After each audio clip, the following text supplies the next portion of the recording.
سابق وزیراعظم عمران خان کے ایکس اکاؤنٹ سے اعلان کیا گیا ہے کہ اسلام آباد میں ہلاک ہونے والے کارکنوں کا کیس اقوام متحدہ سمیت ہر فورم پہ اٹھایا جائے گا۔ واضح ہے کہ تحریک انصاف کا دعویٰ ہے کہ اسلام آباد میں احتجاج کے دوران قانون نافذ کرنے والے اداروں کی فائرنگ سے 12 کارکن ہلاک ہوئے تھے، لیکن پاکستان کی حکومت نے اس الزام کی تردید کی ہے۔ بی بی سی کی رپورٹ میں بتایا گیا ہے کہ سوموار کی رات عمران خان کے ایکس اکاؤنٹ پر جاری ہونے والی ایک پوسٹ میں دعویٰ کیا گیا ہے کہ ہلاک ہونے والوں کا کیس اقوام متحدہ سمیت ہر فورم تک لے کر جائیں گے۔ پوسٹ میں سپریم کورٹ سے بھی مطالبہ کیا گیا ہے کہ غیر جانبدار جوڈیشل کمیشن بنا کر تحقیقات کروائی جائیں اور مبینہ ہلاکتوں میں ملوث عناصر کو سخت ترین سزائیں دی جائیں۔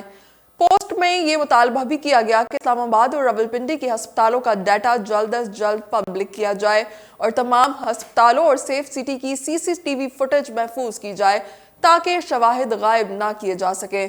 اس پوسٹ میں پارلیمنٹ کے سیشن میں قرارداد پیش کرنے کے ساتھ ساتھ تحریک انصاف کے کارکنان کو اگلے مرحلے کی تیاری کی تاکید بھی کی گئی ہے۔ دوسری جانب وفاقی وزیر اطلاعات عطا اللہ تارڑ نے تحریک انصاف پر تنقید کرتے ہوئے کہا کہ بڑا افسوس ہوتا ہے کہ اب ڈیڈ باڈی کی سیاست کی جا رہی ہے۔ اسلام آباد میں پریس کانفرنس کرتے ہوئے انہوں نے کہا کہ وفاقی دارالحکومت کے ہسپتالوں کے انتظامیہ کے مطابق تحریک انصاف کے احتجاج کے دوران یہاں کوئی لاشیں نہیں لائی گئیں۔ وفاقی وزیر کے مطابق پہلے کہا گیا کہ سنائپرز نے مارا ہے اور پھر کہا گیا کہ سامنے سے گولیاں ماری گئیں۔ ان کے مطابق ٹی وی چینلز نے ایسا کوئی منظر نہیں دکھایا جہاں عمارتوں کے اوپر سنائپرز کھڑے ہوں یا سامنے سے گولی چلائی گئی ہو۔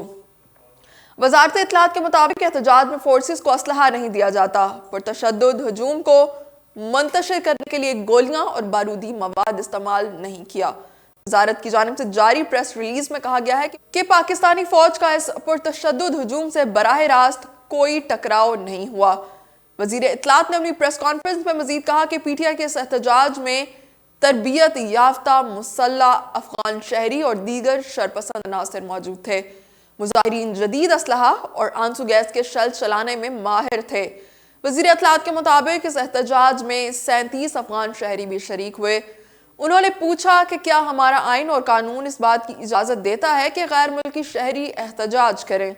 ایک لڑکا جو افغان شہری ہے اس کو ڈی چوک کنٹینر سے گرفتار کیا گیا۔ انہوں نے کہا کہ 45 کے قریب بندوقیں بھی پولیس نے اپنی تحویل میں لی ہیں۔ اردو پوائنٹ اسٹوڈیو سے فی الوقت اتنا ہی۔ مزید تفصیلات اور تازہ ترین خبروں کے بارے میں جاننے کے لیے دیکھتے رہیے اردو پوائنٹ۔